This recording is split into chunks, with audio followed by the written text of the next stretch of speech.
Manusia mungkin menolak kita. Manusia mungkin membuli kita. Manusia mungkin menganggap bahwa kita tidak pantas masuk dalam komunitas. Tapi satu hal yang kita tahu, bahwa Allah itu sungguh mengasihi kita.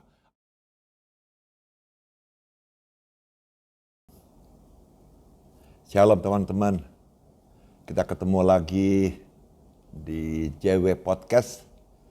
Kita akan bahas mengenai kebenaran firman Tuhan.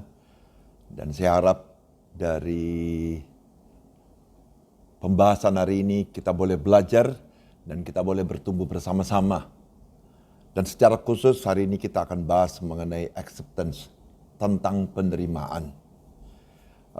Saya akan baca kebenaran firman Tuhan yang terambil dari Matius 15 ayat 21 sampai dengan 28. Demikian firman Tuhan, lalu Yesus pergi dari situ dan menyingkir ke daerah Tirus dan Sidon. Maka datanglah seorang perempuan Kanaan dan dari daerah itu dan berseru, "Kasihanilah aku ya Tuhan, anak Daud, karena anakku perempuan kerasukan setan dan sangat menderita." Tetapi Yesus sama sekali tidak menjawabnya.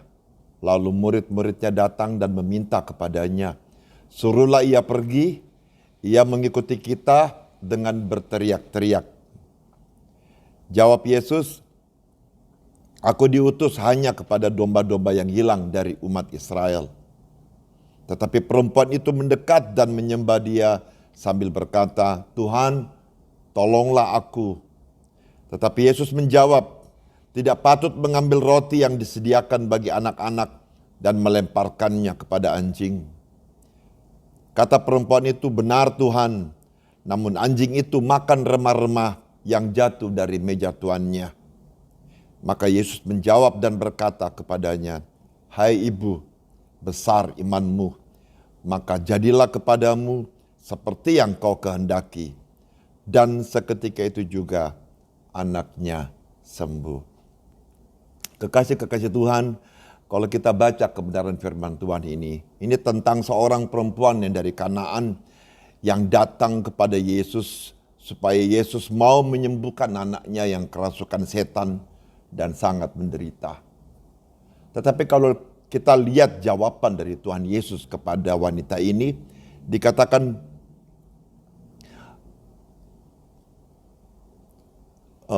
tetapi Yesus sama sekali tidak menjawabnya.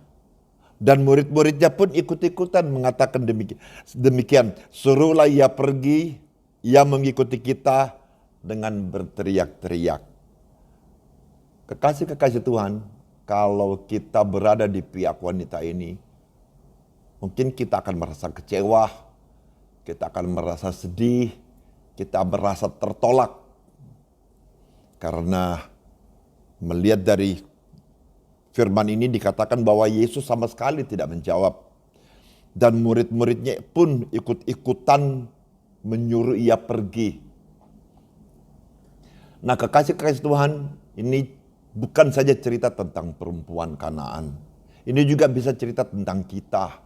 Tentang teman-teman kita yang mungkin tertolak. Baik dalam pergaulan mereka, baik dalam kehidupan mereka, baik dalam peristiwa-peristiwa yang mungkin sehari-hari. Dibully lah, kemudian diejek, kemudian tidak diterima dalam komunitas. Baik karena perbedaan-perbedaan yang mungkin juga tidak terlalu besar. Tapi ini hal-hal yang memang sering terjadi akhir-akhir ini. Penolakan. Banyak anak-anak kita yang tertolak baik oleh karena keadaannya, baik oleh karena mungkin perbuatan-perbuatan mereka yang tidak menyenangkan atau merugikan orang lain. Nah, kekasih-kekasih Tuhan, penolakan itu bukan hal yang baik, bukan hal yang menyenangkan tentunya. Tetapi satu hal yang kita mau sama-sama belajar hari ini, bahwa penolakan pasti juga ada reason, pasti juga ada alasan orang kenapa bisa menolak. Dan melihat daripada kebenaran firman Tuhan ini, penolakan Kristus bertujuan, dikatakan dalam ayat 24, aku diutus hanya kepada domba-domba yang hilang dari umat Israel. Nah, kekasih-kekasih Tuhan, itu bukan berarti bahwa Tuhan Yesus menolak kita. Tapi ini Tuhan Yesus menggambarkan tentang posisinya sebagai seorang Israel yang dia datang untuk mencari domba-domba yang hilang. Nah, satu hal yang kita mau sama-sama belajar tentang kata penolakan ini. Ada banyak orang yang merasa tertolak. Ada banyak orang yang merasa dikecewakan. Tapi hari ini kekasih-kekasih Tuhan, ada beberapa poin yang saya mau sampaikan. Bahwa penolakan itu bisa saja terjadi dalam kehidupan kita. Why? Ini manusiawi.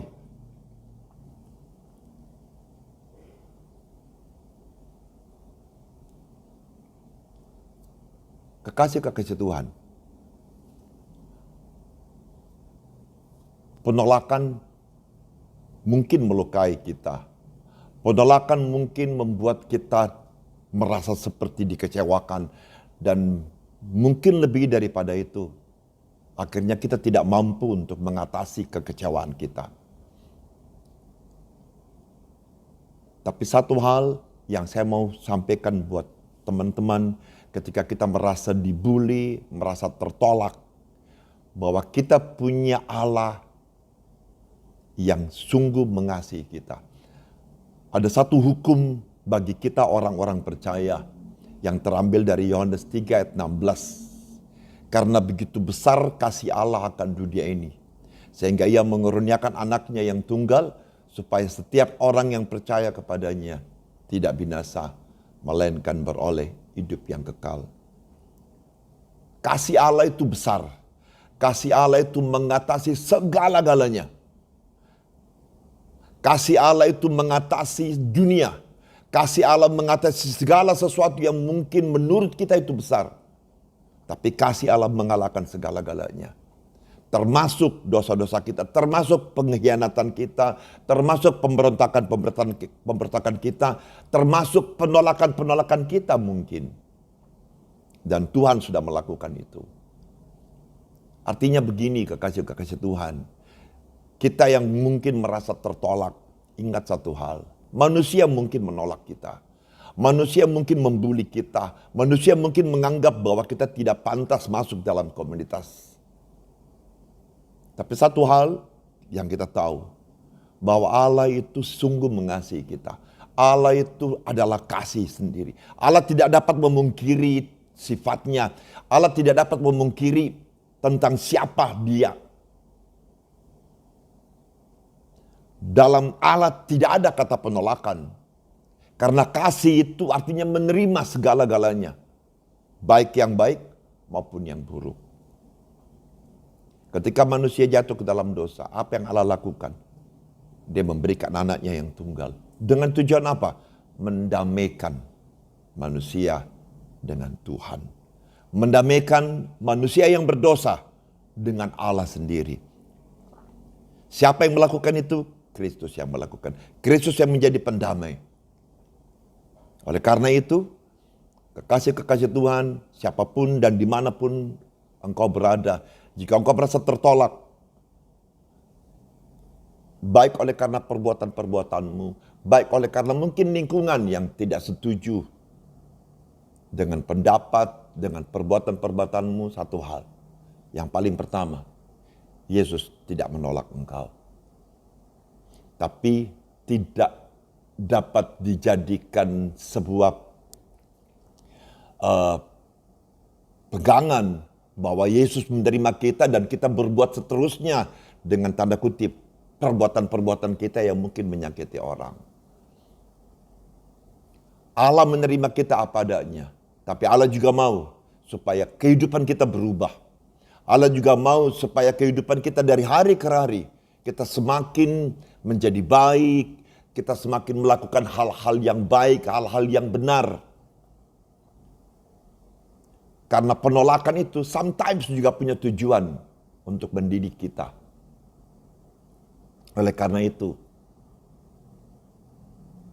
hari ini kalau teman-teman mendengar tentang kebenaran firman ini, mari sama-sama kita mengerti bahwa Allah kita tidak pernah menolak kita. Dia menjadikan kita biji matanya. Dikatakan firman Tuhan, kita sangat berharga di hadapan Tuhan. Dan dia pasti menerima kita apa adanya. Tapi ada konsekuensi lain. Bahwa sekalipun Allah menerima kita, Allah juga mau supaya kita berubah. Supaya hidup kita semakin hari semakin baik. Semakin hidup kita semakin benar. Saya mau berdoa buat teman-teman. Mari tundukkan kepala. Bapa di sorga, terima kasih kalau hari ini kami boleh sama-sama sharing satu sama lain tentang penolakan. Di mana ini sering terjadi, baik oleh karena orang tua dengan anak-anak, baik oleh karena komunitas-komunitas yang mungkin berbeda dalam pandangan sehingga terjadi penolakan. Tapi hari ini kami punya satu hal, kami punya Tuhan yang adalah kasih sendiri. Kau Tuhan yang tidak bisa menolak. Karena kasih-Mu terbuka untuk siapa saja. Dan kasih-Mu itu mengalahkan segala-galanya. Kasih-Mu itu dapat menutupi segala kesalahan. Terima kasih Tuhan, Hamba-Mu menyerahkan anak-anak-Mu yang mungkin saat ini mereka tertolak. Mereka melakukan pemberontakan. Bapa di sorga, mari Kau jamah hidup mereka. Kau tolong mereka ya Tuhan. Dan Hamba-Mu percaya kasih-Mu akan mengalahkan segala-galanya. Kasih-Mu juga yang bukan saja membuat mereka itu diterima. Tapi kasih-Mu juga akan membuat mereka itu berubah. Mereka mau semakin hari menjadi benar. Mereka semakin hari menjadi baik. Dan Hamba-Mu percaya setiap orang yang menyaksikan JW Podcast ini Tuhan. Dan kebenaran firman ini Tuhan. Itulah yang akan membuat mereka, memampukan mereka untuk berubah. Untuk menjadi lebih baik. Untuk mengerti bahwa ketika mereka diterima. Mereka juga punya tanggung jawab untuk hidup lebih berkenan kepada Tuhan. Bapa di sorga, aku menyerahkan anak-anak-Mu ke dalam tangan-Mu. Segala puji hormat kemuliaan aja bagi-Mu. Dalam nama Yesus, sama-sama katakan, amin.